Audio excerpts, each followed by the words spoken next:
안녕하세요. 정치를 쉽게 풉니다. 정치의 10단. 오늘 이준석은 가칭 개혁신당의 당색이 오렌지라고 밝혔습니다. 과거 2020년 안철수가 창당한 국민의당 당색과 같은 색으로 정했던 겁니다. 그런데 이준석 신당이 당색뿐만 아니라 당원까지 따라하고 있다는 소식이 전해지고 있습니다. 이준석 신당의 당원이 민주당 당원 그대로다. 글자 수 문구까지 복부신 상태다. 여기에 정치권에서는 어처구니 없다는 반응이 나오고 있다고 합니다. 신당 창당 과정에서 부실한 모습은 드러날 수 있지만 당의 핵심 가치를 나타내는 당원을 다른 당과 문구마저 똑같이 가져간다는 것은 전형적인 졸속이라는 거죠. 국힘의 한 초선 의원은 이렇게 말했다고 합니다. 창당을 하다 보면 챙겨야 할 것들이 많아 이런 경우가 생기지만 당의 기초 중에 기초인 당원을 베껴 쓰지는 않는다. 이런 졸속 행태를 개혁이라고 할 수 있을지 모르겠다라고 지적했습니다.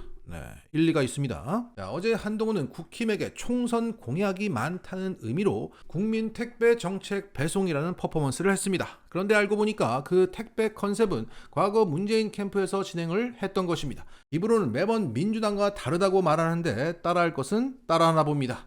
그럼에도 불구하고 국민을 위해서라면 원조 따질 필요 없이 어떤 것이든 따라할 수 있습니다. 그런데 당의 정체성을 말하는 당원을 그대로 복붙했다는 것은 국민에 대한 예의가 아니고 졸속이라는 비난을 받아도 싸다고 생각합니다. 윤석열은 연구비 카르텔이 있다면서 과학기술계의 R&D 예산을 삭감했습니다. 여기에 대통령실 출신인 조성경 과학기술정보통신부 제1처관은 과학기술계 카르텔 때문에 예산이 부정하게 쓰이고 있다고 말하면서 윤석열의 주장에 동조했습니다. 이런 가운데 과거 윤석열처럼 조차관도 업무 추진비 법카로 국민 세금을 부정하게 썼다는 JTBC 단독 보도가 나왔습니다.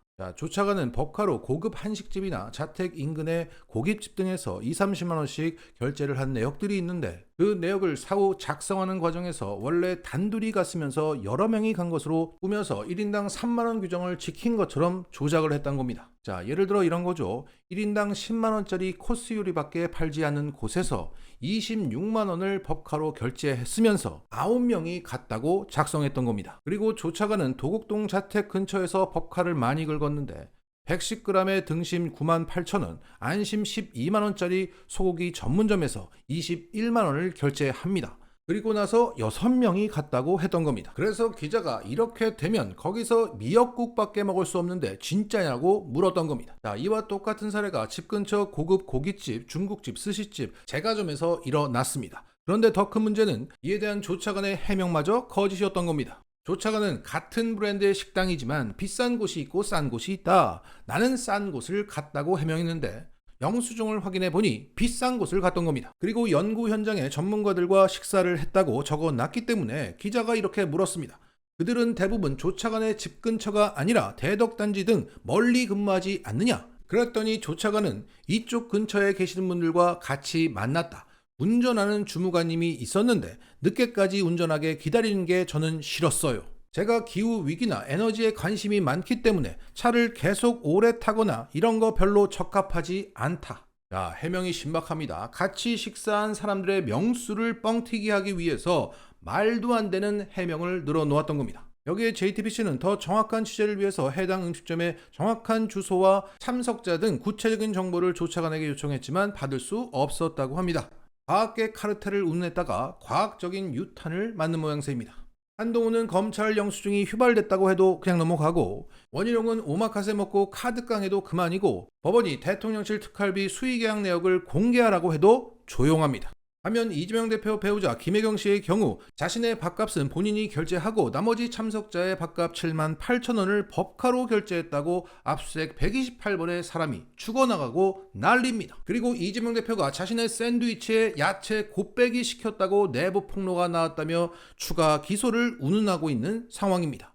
이런 상황에서 터진 조성경 차관의 법카 논란은 쉽게 가라앉지 않아야 정상입니다. 이런 가운데 오마카세 원희룡이 휘발 한동훈의 지원을 받으며 이재명 대표 지역구인 인천 계양을에 출마 선언을 했다는 소식이 전해지고 있습니다. 여기서 돌덩이를 치우겠다는 등의 얘기를 했는데 가장 이목을 끌었던 것은 바로 이 사진입니다.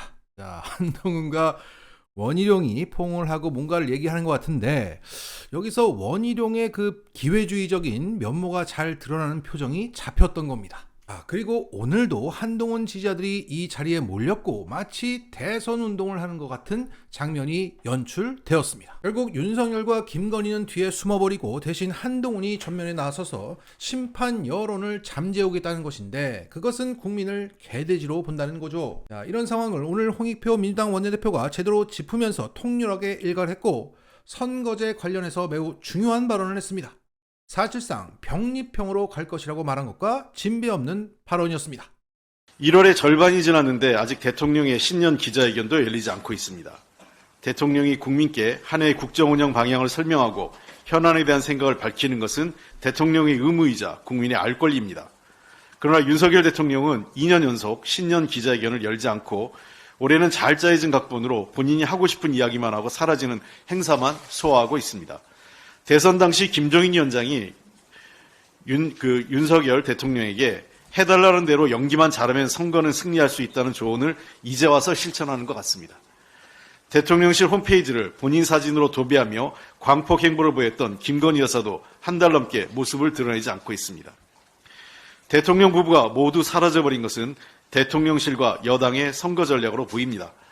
무능하고 무책임으로 임기 2년도 안 되는 지지율 30%인 대통령과 주가 조작 등 범죄 의혹을 받는 대통령 부인이 국민 모두에게 지탄의 대상이 된 상황에서 대통령 부부가 보이지 않는 것이 총선에 도움이 될 것이라고 판단한 것 같고 일리 있는 판단인 것 같긴 합니다. 그러나 정치가 아무리 비정하다지만 여당 스스로 만든 대통령을 사실상 유폐하고 식물 상태로 만들어버리는 것은 어이가 없습니다.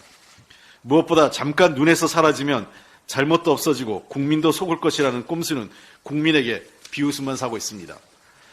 이 와중에 한동훈 비대위원장은 전국을 다니면서 사실상 한동훈 대통령이 신년 인사를 하는 것 같이 활동하고 있습니다. 대통령이 바뀐 것 같습니다. 세간에서는 지금 이 모습 때문에 대통령이 누구인지 헷갈린다는 평가도 나오는 것입니다. 사라진 대통령 부부, 그 자리를 대신한 한동훈 비대위원장, 선거 때까지만 국민의 눈과 귀를 가리는 것이 아니라면 대통령은 당당히 국민 앞에 나와 국민의 비판과 요구에 진솔하게 대답하고 한동훈 위원장은 대통령에게 쓴소리하는 여당 대표가 되시기 바랍니다. 선거제도 관련돼 가지고 보도가 일부 언론에서 이상하게 나서 좀 바로잡을게요. 어제 비례대표제를 병립과 연동형을 반반씩 한다라고 마치 그게 민주당 아닌 것처럼 매일경제인가요? 일부 언론에서 이렇게 또 그 기사를 내서 매우 유감스럽습니다. 잘못된 내용이고요.